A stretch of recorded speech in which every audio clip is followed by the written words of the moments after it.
por cierto, que no compre Twitter, por favor. Por favor, que no compre Twitter, porque ya tenemos suficientes problemas en Twitter.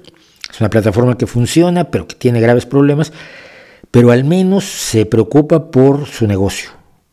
Y entonces trata de tener lo mejor posible a sus miembros.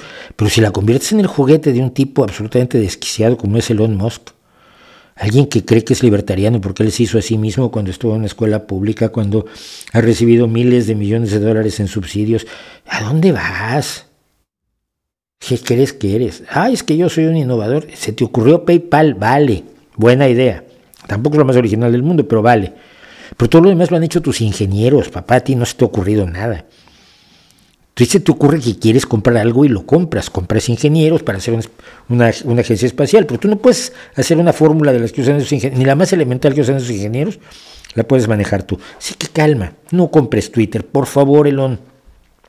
Yo le ofrecí hoy en Twitter a otras opciones, le escribí directamente a Elon Musk, no va a hacer ni puto caso, ya lo sé, pero le escribí directamente y le dije, mira, haz cosas importantes, por ejemplo, invierte en captura del carbono, invierte en biotecnología para la agricultura en África, o invierte en una empresa que haga medicamentos baratos, especialmente la insulina, que en Estados Unidos es tan cara que la gente no usa toda la que necesita porque no se la puede permitir.